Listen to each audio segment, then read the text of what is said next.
Hello students, in this video we will be learning control structures in C++. So let us start with what are control structures. Control structures are statements that control the sequence of execution of statements in a program. Control structure is also known flow of control. It is used to control the flow of execution in a program. In C++, we have three types of control structures. First one, sequential control structure. Second one, selection control structure. Third one, loop control structure. In this video, we are going to learn in detail selection control structure. There are two ways in which selection may be made. First one, the if statement. Second one, the switch statement. First, we'll see in detail the if statement. The if statement has following forms. First one, simple if statement. Second one, if-else statement. Third one, else-if statement. Fourth one, nested if-else statement. Now we'll see one by one form in detail. First one, simple if statement. This is used to execute the statements only if the condition is true. See the syntax: if, condition, curly braces open, statement, curly braces close. As you can see in flow chart on screen, if condition is true, statements will be executed. False, nothing will happen. Control will jump to rest of code. Now we'll see example of simple if statement. In this program, we'll check for positive number. If number is positive, message will be displayed. If not, nothing will happen. See the program. Hash include iostream.h, hash include connew.h, void main, curly braces open, int number, here number is my variable, cout, enter an integer, cin number, here I am going to take input from the user. Now see the condition. If number is greater than 0, then message will be you enter a positive integer number. If not, then control will jump to this statement is always executed. For example, if I enter number 5, then 5 is greater than 0, condition is true. That's why first line will get display, you enter a positive integer 5, and second line will be this statement is always executed. Second, if-else statement. If-else statement is used when different block of statement is to be executed on condition true or false. See the syntax: if, condition, curly braces open, statement 1, curly braces close, else, curly braces open, statement 2, curly braces close. If the condition is true, the code inside the body of if is executed. That means statement 1 is executed. The code inside the body of else is skipped from execution. That means statement 2 is skipped from execution. If the condition is false, the code inside the body of else is executed. That means statement 2 is executed. The code inside the body of if is skipped from execution. That means statement 1 is skipped from execution. See the flow chart. If condition is true, then true statement will get executed and false statement will be skipped, and if the condition is false, then false statement will be executed and true statements will be skipped. If condition is true, then statement 1 is executed, and if condition is false, then statement 2 is executed. See the example. In the program, we have the condition number is greater than equal to 0. If we enter the number greater than or equal to 0, then the condition becomes true. Here we enter 4, so the condition is true. Hence, the statement inside the body of if is executed. That is, you enter a positive integer 4. If we enter -4, so the condition becomes false. Hence, the statement inside the body of else is executed. That is, you enter a negative integer -4. Third one, else if statement. To show a multi-way decision based on several conditions, we use the else if statement. However, if we need to make a choice between more than two alternatives, we use else if statement. See the syntax. If condition 1 is true, then statement 1 is executed. If condition 1 is false, then condition 2 is checked. If condition 2 is true, then statement 2 is executed. If condition 2 is false, then condition 3 is checked, and so on. If all the conditions are false, then else part is executed. That is, statement X is executed. Now see the flow chart. Condition 1 true, then condition 1 statements will executed. If condition 1 is false, then it will check for condition 2. If condition 2 is true, then condition 2 statements are executed. If condition 2 is false, then it will check for condition 3. If condition 3 is true, then condition 3 statements are executed. If condition 3 is false, it will execute else part.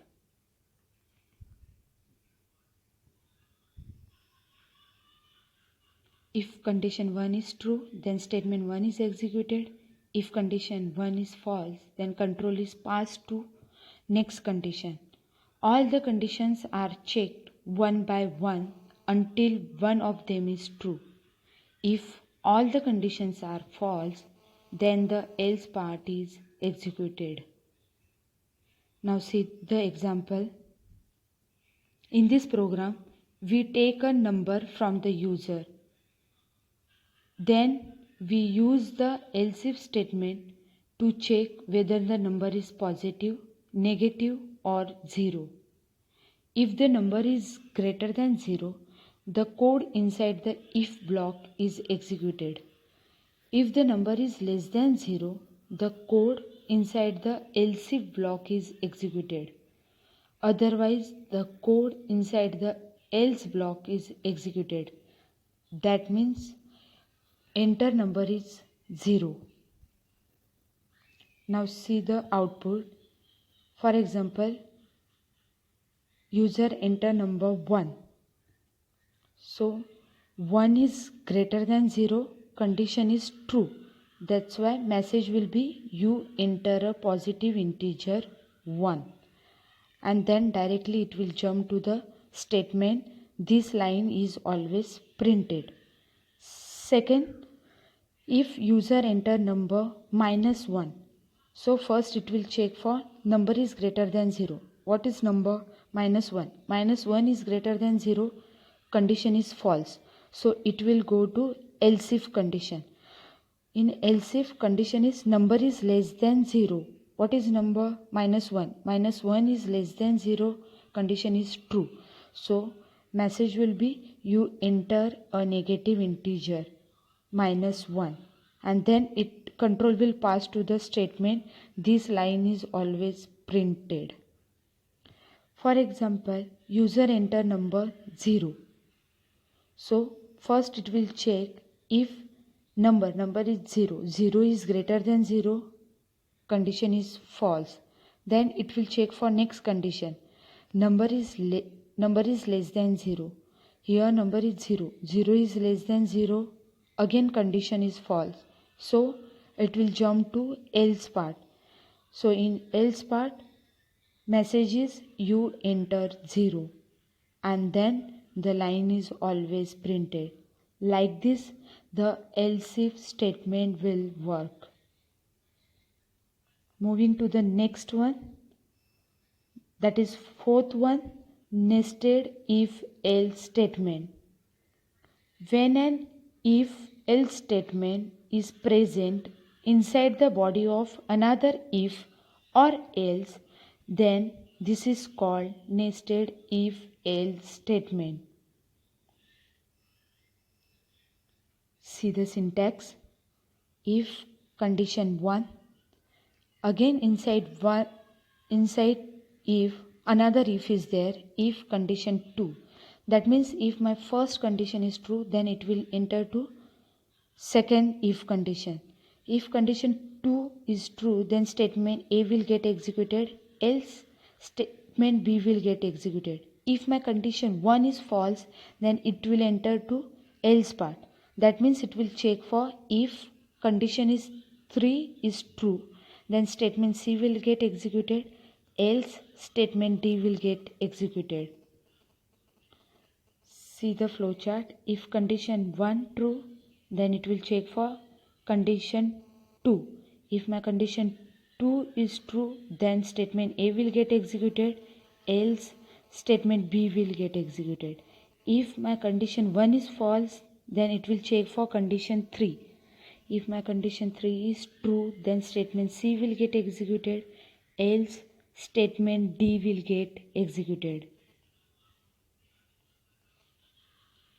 Now see the example. In this program,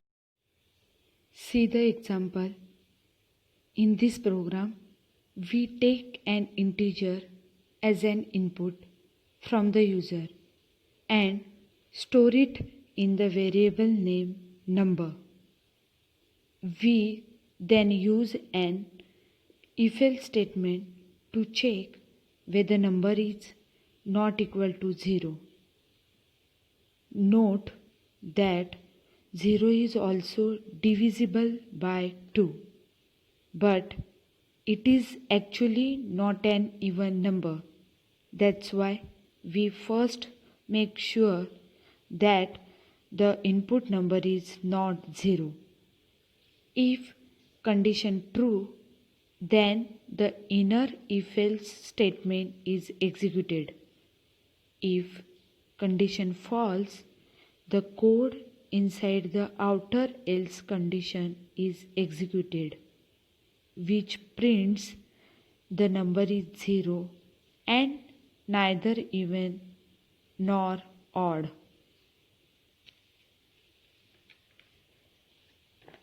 The inner if-else statement checks whether the input number is divisible by 2. If condition true, then we print a statement saying that the number is even. If condition false, then we print that the number is odd. This is how nested if-else statement works. These are forms of if statement.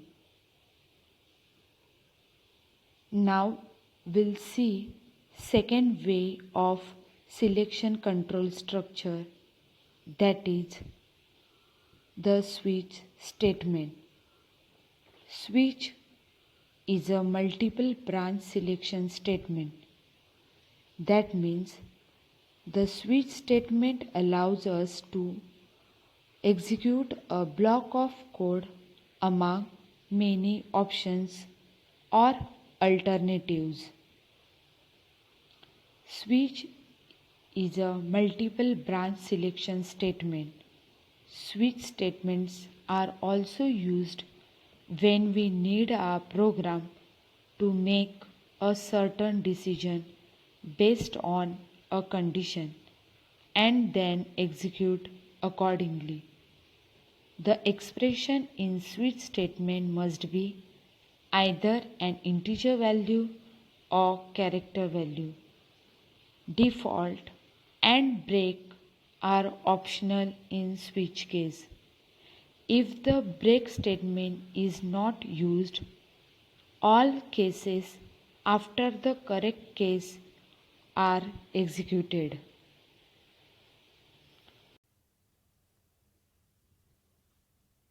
See the syntax. The expression is evaluated once and compared with the values of each case label. If there is a match, the corresponding code after the matching label is executed. For example, if the value of the variable is equal to constant 2, the code after case constant 2 is executed until the break statement is encountered. If there is no match, the code after default is executed. Now see the flowchart. In flowchart, switch expression case condition 1. Expression value is checked with condition 1. If it is matched, then statement 1 is executed till break statement. If it is not matched, then it will check for case condition 2. Condition 2 is check with expression. If condition 2 and expression is matched, then statement 2 is executed till the break statement. If it is not matched, it will check for next cases. If expression is not matched with all the cases, then it will go to default and then default statement will get executed.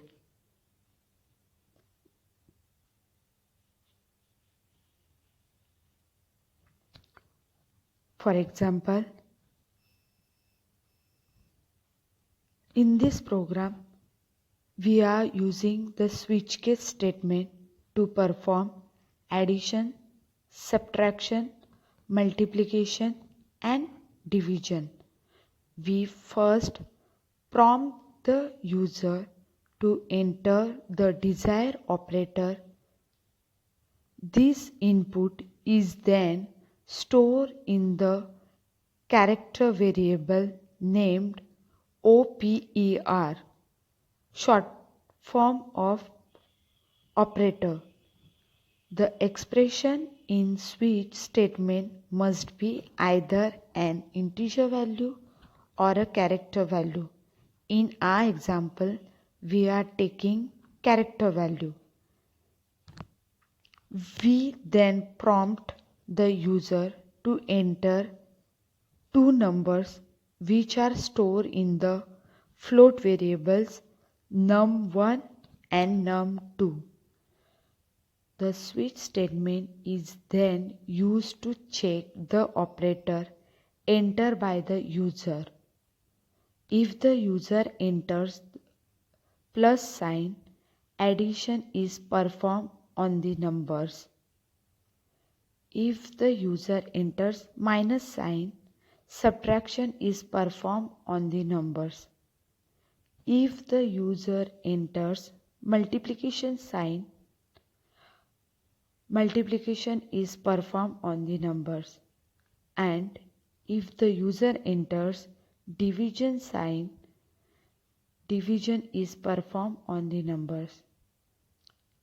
If the user enters any other character or any other sign, the default code is printed. This is how switch case works.